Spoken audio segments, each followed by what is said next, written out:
right, everybody. The Lakers are back. That's right. Winning time over on Max. Season 2 has kicked off, and we're going to talk about the Lakers. And if you don't know season 1, and first off, let me have a caveat here. This is a show that is so riddled with profanity and sexuality and stuff like that. It's been brutal. But let's be honest, that is the truth. And it was brutal to find that out as a fan.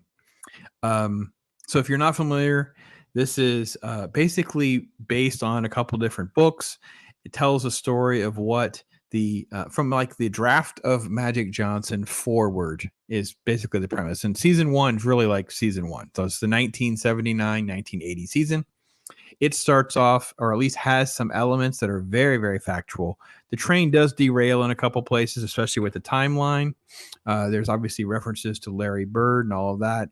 But it's really, really centered around, as you can see, John C. Reilly, it's Jerry Buss, putting this team and this franchise together, being a visionary, even at the point of just being like nearly broke over and over and over again, of trying to be this bigwig. And it's a lot about family drama, the players and their drama, and understanding different elements of their personalities. And I can say this, from what I have read and know, I don't think most things are totally out of character, other than what I've heard about Jerry West. Jerry West is like this irrational F-bomb crazy person, especially in season 1.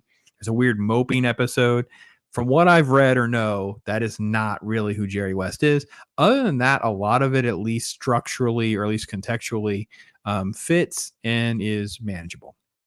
So if you haven't watched season 1, you probably want to get through that first, but the recap is actually pretty thorough. They do a pretty good job of taking you through and walking you through a little recap here, but we also get like a little sort of like time jump. We get a time jump to 1984. There's Mitch Kupchak, and you have Pat Riley as the head coach by then. So Adrian Brody plays Pat Riley. Now, this would be 1984. Now, like I said, season 1 was 79 to 80. So what happened? Well, we're going to have a time jump, right? So it's very quick. It's basically an F-bomb ridden.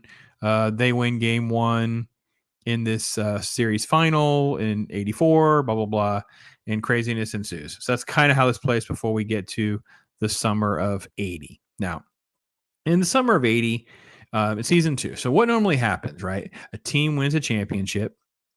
They're fat cats. They're celebrities. They're doing talk shows. They have a parade. They feel like they finally got their ring, for players that may not have been able to do this or have they have served a long tenure in a league before they win their ring. So there's usually a massive fall off. Now, in real life, this actually happens, right? But I will say that it's not all presented exactly in line, but they at least did get a little bit of some elements that are very, very true. First thing is we'll run through is sort of just kind of where we pick up, and then we sort of like have crazy stuff with Magic. And it is true, Magic did get a woman pregnant and has a son. So you have sort of all of his promiscuous behavior catching up with him, getting a woman pregnant. It was heart-wrenching when we learned how Magic had HIV. It was shortly thereafter that I had done some research, was reading. Of course, now we have YouTube videos everywhere. So you sort of kind of get into this whole concept of the Lakers brothel, this party stuff that was, teams didn't even mind going to the Lakers and going to the Forum and losing because they knew about the party afterwards. Like it got that absurd, right? So the show doesn't shy away from all of this, which I think was actually fine.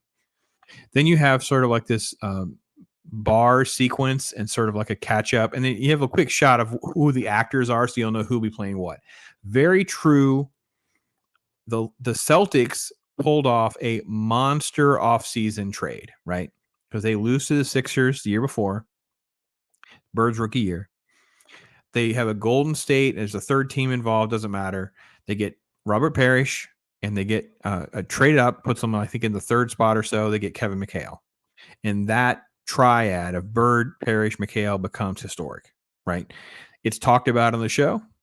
The show doesn't really give you a lot of great context, as McHale's not quite as relevant as people will have, because he blossoms into that character, into that role.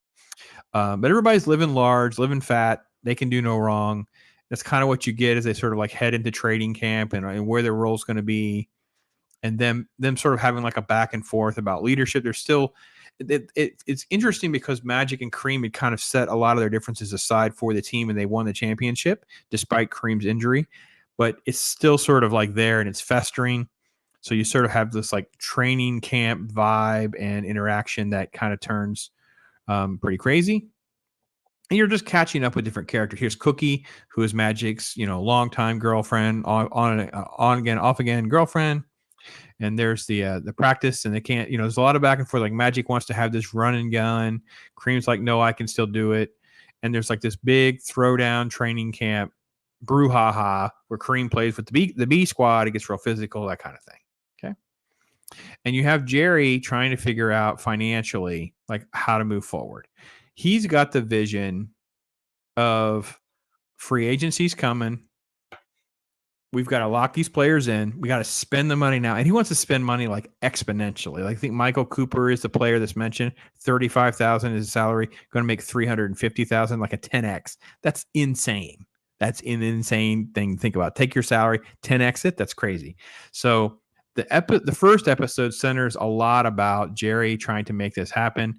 And then it's juxtaposed against situation with Magic, Kareem, and then Jerry's kids.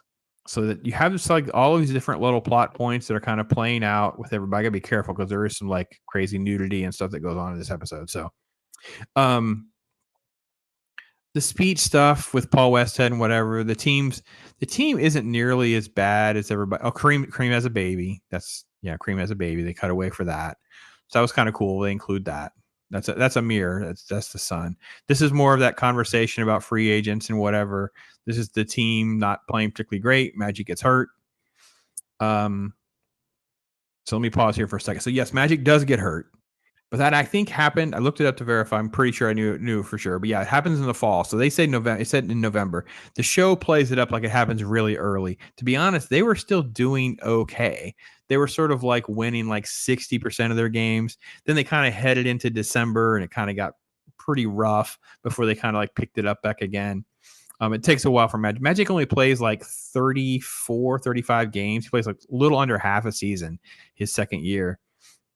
So he's just not up to snuff. Just all there is to it. And what you end up having after that is because a team is, I want to say struggling, but they're definitely not running on all cylinders. And Westhead tries to come up with, quote, the system. And it's like this different approach to playing. And then it creates even some more chaos and stuff. And is that really what they're doing and why they're doing it and that kind of thing? So that's what this is all about, playing up here. It's a lot more about drama and stuff in this episode than some of the previous ones. Then, of course, we're back with the whole Magic and the illegitimate son stuff. They want to cut a deal so that she won't have the baby won't have Johnson's name. He won't really be a dad. He's just basically skirting all of his responsibilities. Jerry's having a throwdown with the kids and his ex and in their role and everything. And basically he's using his children. He's come up with these schemes to institute, let's do this and let's do this and let's do this and we'll get a loan and we'll do this and that'll give us more money. And it's just Jerry scheming. I didn't fact check all of that. I would assume most of that's probably legit. Jerry was up to some pretty crazy crap. So yeah, I don't know. I know he did do indoor soccer. There's some sort of tennis thing. I don't know anything about the tennis thing. So I'm not going to pretend to speak on that too much.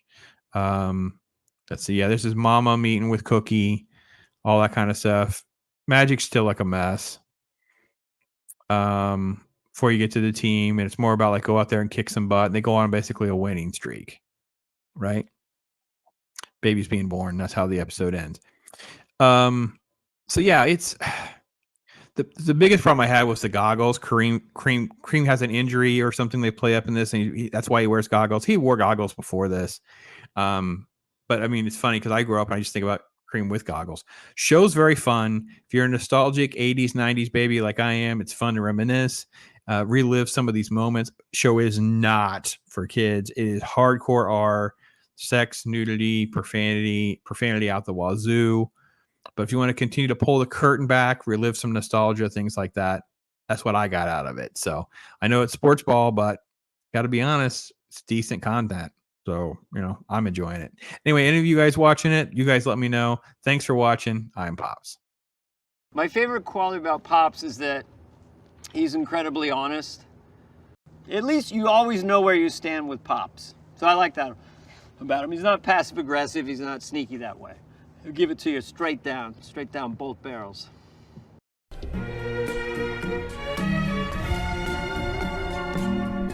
Yeah. Right?